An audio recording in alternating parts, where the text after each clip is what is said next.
여러분 안녕하십니까? 진성호입니다. 진성호 융단 폭격 시작합니다. 융단 폭격 대상자는 민주당입니다. 나는 네가 지난 여름에 한 일을 알고 있다. 이런 영화 제목이 있습니다. 사람은 참 쉽게 과거를 잊어버리는 것 같습니다. 망각의 동물입니다. 그렇지만 별로 오래지 않았는데도 민주당은 기억상실증에 걸렸나 봅니다. 이해찬 대표가 이런 말을 했습니다. 야당을 향해 망언을 중단하라. 야당이 막말과 가짜 뉴스를 쏟아냈다는 것입니다. 하지만 과연 민주당은 어땠을까요? 오늘 민주당 의원들의 발언 몇 개를 소개해 드리겠습니다. 뉴데일리 기사를 참고했습니다. 뉴데일리의 아주 용기 있는 정의로운 기자가 이해찬 대표의 발언을 보고 민주당의 과거를 조사해서 몇몇 의원들의 발언을 적었습니다. 자, 이해찬 민주당 대표는 10일 오전 한 간담회에서 한국당이 강원도 산불을 세월호 참사에 빗대면서 허위 조작 정보를 퍼뜨리고 있다. 이런 행위를 앞으로 계속한다면 저희 당에서도 엄정하게 대처할 것이라면서 한국당에 경고했습니다. 박광훈 민주당 최고위원은 한국당이 덫을 깔았다고 생각한다. 그러면서 악의적인 범죄적 수준의 모략으로 규정했습니다. 범죄적 수준의 모략이라고 했습니다. 이러한 행위에 대해서는 반드시 법적으로 대처하도록 하겠다. 박광훈 의원은 12일 날 고발하겠다니까, 검찰에 고발하겠다니까 한번 두고 보겠습니다. 그런데 과연 그러면 민주당은 과거에 어땠나 한번 살펴보겠습니다. 자, 한번 보겠습니다. 안민석 의원입니다. 지난 2016년 10월 이런 말을 했다고 뉴데일리는 보도합니다. 대통령께서 박근혜 대통령을 말합니다. 2016년 12월 대통령께서 중앙재난본부에 나타났을 때 그 얼굴이 마치 잠에서 깬 듯한 얼굴, 참 이상하지 않으세요? 마취 상태에 계셨을 것이다. 누군가 대통령의 몸에 주사바늘을 꽂았을 것이라고 주장했습니다. 이재정 민주당 의원 논평을 통해서 국회의원 발언의 면책특권은 이렇게 쓰라고 있는 게 아니다.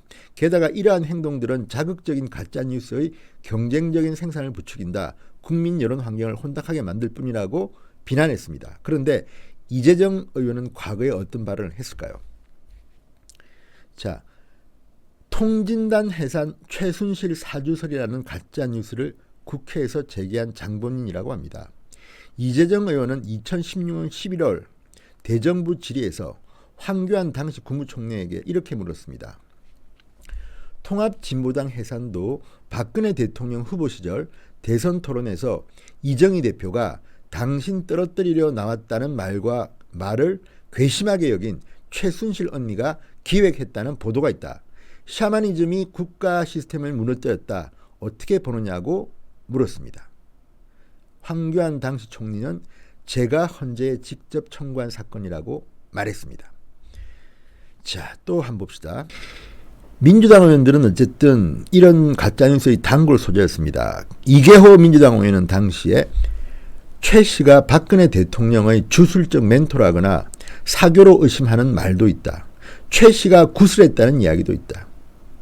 자, 이른바 최태민 추모 굿설인데요. 4월 16일 세월호 참사가 난 날이 최태민의 실제 사망일이므로 청와대에서 추모제를 벌였다는 주장입니다. 나중에야 정확한 사망일도 알려지지 않았습니다. 그런데도 날짜를 끼워 맞춘 괴담 수준의 발언을 한 것입니다.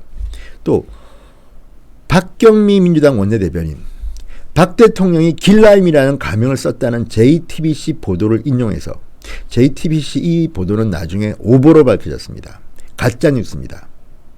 자, 이런 가짜뉴스에는 당시 어떻게 했는지 궁금합니다. 이렇게 말합니다. 박경미 원내대변인은 시크릿 가든 청와대와 길라임 대통령에 대해 성역 없는 수사를 촉구한다. 추미애 당시 대표는 대통령이 그렇게 드라마에 심취한 나머지 우주의 기운도 역시 길라임처럼 받으셨구나. 그래서 가명도 길라임을 쓰셨구나라고 비꼬았습니다. 한참 시간이 흐른 뒤에 진상은 밝혀졌습니다. 2017년 4월 박영수 특검팀은 서울중앙지법 이재용 부회장 등 삼성 임원들의 공판에서 길라임이란 이름은 차움에서 해준 것으로 알고 있다. 차움 의원 간호사의 진술을 공개했습니다. JTBC 보도는 가짜 뉴스였던 셈입니다. 자, 정청래 전 민주당 의원.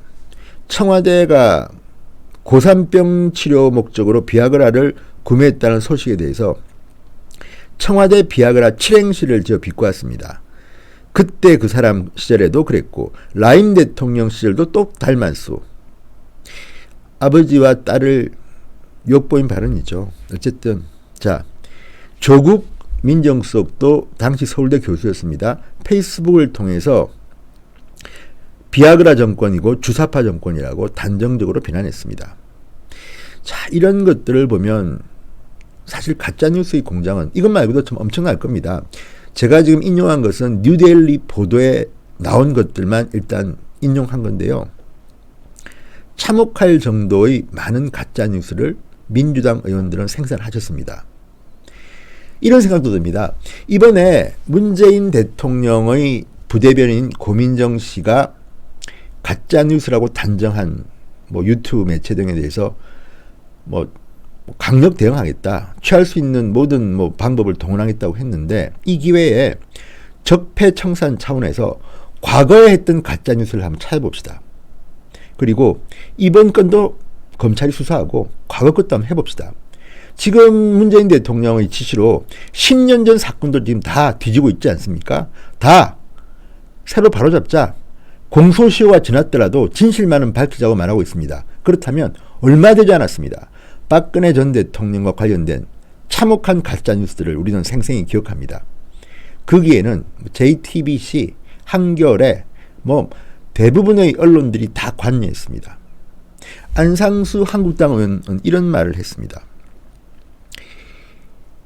지난해 10월 국회 행안위 국정감사에서 민감용 경찰청장을 향해 말했습니다. 박 대통령이 무속에 빠졌다. 태반주사, 감초주사, 비아그라, 프로포폴을 구입했다. 세월호 7시간을 구판을 벌렸다. 정윤회와 미래를 했다. 섹스 관련 동영상이 나올 것이다. 정유라가 대통령의 딸이다. 30가지 가짜뉴스가 있다고 적시했습니다. 그러면서 안상수 의원은 말했습니다. 이것이 공영방송사, KBS, MBC, SBS, 각종 언론사, 소위 종편, 포털에서 다 보도된 내용이다. 이것이 가짜라고 법원 판단을 받은 것도 있고 하지만 불과 1년 반 전 이야기인데 이것도 조사를 한번 해봐야 되지 않겠느냐. 해봐야 될 것 같습니다. 정말 민주당이 기억상실증에 걸리지 않았다면 이번 기회에 한번 가짜뉴스 적폐청산 한번 합시다. 얼마나 많은 가짜뉴스가 생산됐습니까? 지금 하고 있는 것들이 가짜뉴스인지도 한번 점검해 봅시다. 고민정 부대변인은 상당히 착각을 하고 있는 것 같습니다. 유튜브 동영상을 제대로 봤는지도 의문입니다. 심지어 미디어 오늘같이 청와대와 사이가 좋은 것으로 보이는 매체조차도 논평이라든지 또는 비꼼 이런 것에 대해서는 걱정을 합니다. 과연 이게 소송으로 될 일인가 하는 뉘앙스의 글을 씁니다. 왜 그럴까요? 영상을 보면 알 겁니다. 지금 고민정 부대변인이 말한 가짜뉴스가 뭔지는 모르겠으나 이 기회에 한번 박근혜 시절의 가짜뉴스 한번 찾아봅시다. 민주당 의원이 줄줄이 관여되어 있을 겁니다. 그래서 한번 문재인 대통령이 말하는 적폐청산 한번 해봅시다. 진성호가 제안합니다. 진성호의 융단폭격이었습니다. 그리고 이해찬 대표는 얼마 전 일인데 그렇게 기억을 못하십니까? 기억상실증에도 걸리셨습니까? 제가 더 심한 발언은 하지 않겠습니다. 그렇지만 가슴에 손을 얹고 과거 민주당 의원들이 어떤 발언을 했는지를 한번 찾아보십시오. 그리고 먼저 본인들의 사과부터 하십시오. 그게 정치인의 제대로 된 도리라고 저는 봅니다. 여러분 감사합니다. 여기까지입니다.